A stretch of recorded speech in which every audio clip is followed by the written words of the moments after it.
Amara had always believed that life could be rebuilt if one only held on to enough hope. But hope was a fragile thing, lighter than breath, easier to lose than a coin slipping between fingers.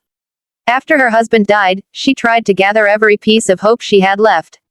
She worked late into the night sewing clothes for neighbors, took cleaning jobs no one else wanted, and rationed every grain of rice so her daughter Lila would never notice just how empty the cupboards were becoming. But winter didn't care about hope or hard work. It swept into their small apartment like an uninvited guest, settling into the walls, sinking into blankets, and gnawing at their already thin savings. The electricity bill rose, Lila fell sick twice, and Amara's stitching jobs dried up as people tightened their spending. Each day became a quiet war against hunger, cold, and exhaustion. The only valuable thing she had left in the world was a small velvet box she kept hidden under her pillow. Inside lay her grandmother's emerald pendant, oval-shaped, warm green, framed in delicate gold filigree. As a child, Amara would sit on her grandmother's lap and touch it with awe, believing it held magic. Her grandmother used to say, "This pendant carries the strength of every woman who wore it. One day, it will protect you too." But now, protection meant something different. It meant food, medicine, rent, a future for Lila. And the pendant, no matter how precious, could not warm her daughter tonight. She had tried to avoid thinking about selling it for weeks, pushing the thought aside every time hunger sharpened its claws. But that evening, when she returned from a cleaning shift with only a few crumpled notes, she found Lila asleep on the floor, curled up in a thin blanket with their old heater switched off. They had run out of electricity units. Her daughter's small body trembled as she slept, her stomach faintly growling. Amara sank down beside her, brushing a loose curl from her forehead. "I'm sorry," she whispered. "Mama's trying." But trying wasn't enough anymore. She stood and walked to her room, pulling the velvet box from its hiding place. She held it in both hands, sitting on the edge of her bed in the dim moonlight. Her fingers trembled as she opened it. The emerald glowed softly, catching the moonlight as though the stone itself breathed. For a moment she imagined her grandmother sitting beside her, nodding gently, telling her that survival was not betrayal. Still, as she wrapped the pendant in a piece of cloth and tucked the box into her coat pocket, she felt as if she were walking away from a piece of her own history. The antique market was a 15-minute walk away, but in the bitter cold it felt much farther. Her boots were worn thin, icy pavement sent sharp jolts up her legs each time she stepped. Vendors were closing when she arrived, pulling tarps over stalls and counting their day's earnings. A few people glanced her way, thin woman, tired eyes, hands stiff with cold, but no one stopped her. She entered a small, cluttered shop with a flickering yellow bulb above the door. The shopkeeper, a middle-aged man with silver hair and a permanent frown, barely looked up from his ledger. "Yes?" he asked, impatient. Amara forced her voice to steady. I have something to sell." He finally looked at her, eyes sweeping over her coat, her shoes, the thinness in her face. His expression shifted into something colder, businesslike, calculating. "Let me see." She unwrapped the cloth slowly, revealing the velvet box. When she opened it, the green stone caught the shop's dim light, gleaming softly. The shopkeeper raised his brows, clearly impressed despite himself. He took it carefully, turning it under the light, examining the setting. "It's been in my family for generations," Amara said quietly, as though her words could somehow raise its value. "Real emerald. Old gold." He grunted. "Maybe. Hard to verify without proper assessment. But you can tell it's valuable," she pressed. "It must be worth." He cut her off with a sigh. "Sentimental value doesn't count here. I can give you 200. The words struck her like cold water. 200. She had expected 4 or 5 times that amount. "Please, that pendant is old," he finished flatly. "And the buyer's market is slow. You want to sell it or not?" Her hands clenched at her sides. She imagined Lila waking up hungry again tonight, asking when they would have electricity, asking why the house was so cold. Her daughter didn't deserve that. No child did. She looked at the pendant one last time, the stone her grandmother wore on her wedding day, the necklace her mother held when she prayed for strength, the last thing connecting Amara to the women who raised her. A whisper left her lips. "Okay." He counted the bills quickly, carelessly, and shoved them into her hand. She closed her fingers around the money, but it felt nothing like triumph, only a hollow ache in her chest. Without another word, she walked out of the shop into the freezing evening air. The streetlights flickered weakly, casting long shadows across the pavement. Amara pulled her coat tighter and headed toward the nearest grocery shop. With each step, the cloth that once held the pendant seemed to burn against her skin, a reminder of what she had lost. Inside the store, warm air hit her face, and she nearly cried from the relief of it. She filled her basket with essentials: rice, flour, lentils, oil, bread, a few apples, and a small chocolate bar for Lila. Something sweet to remind her that childhood still belonged to her. When she stepped outside again, the cold no longer terrified her. Not tonight. Tonight, Lila would eat. But as she crossed the street, clutching the food bags, she felt a strange prickling at the back of her neck, as though someone had noticed the silent exchange she had made with fate. She shook the feeling off and kept walking, unaware that she had indeed been watched. From the tinted window of a sleek black car parked across the street, Elias Cade had seen everything: the way she hesitated before entering the shop, the heartbreak on her face when she emerged, and the way she held the groceries like they were life itself. He had seen thousands of people sell their valuables. But nothing had impacted him quite like the sight of Amara saying goodbye to that pendant. And he knew, with sharp clarity, that this story was not over, not for her, and not for him.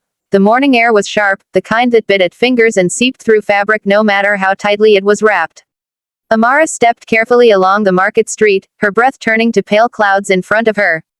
She hadn't slept much. Every time she closed her eyes, the memory of parting with the pendant resurfaced, its weight leaving her palm, the snap of the velvet box shutting, the hollow thud of loss echoing in her chest. But she had made a promise to herself before dawn: she would ask the shopkeeper to hold the pendant for a while, just in case she ever managed to save enough to buy it back. She knew the hope was faint, no, almost impossible, but hope was all she had left besides her daughter. Lila was still asleep when she left, bundled under all the blankets they owned, a warm belly full of food for the first night in weeks. That alone steadied Amara's steps. She had given up something priceless, but she had kept her daughter whole. The market was already waking when she arrived. Vendors lifted metal shutters, pushed brooms across the ground, and arranged their wares with the kind of mechanical routine that came from surviving countless mornings just like this one. Amara paced outside the antique shop, waiting for the shopkeeper to unlock the door.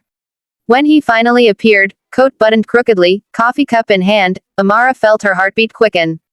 "Excuse me," she said, stepping forward. "May I speak with you for a moment?" He looked at her with faint annoyance, as though he already regretted opening the shop. "What is it?" "It's about the pendant I sold yesterday." She swallowed, her hands twisting together.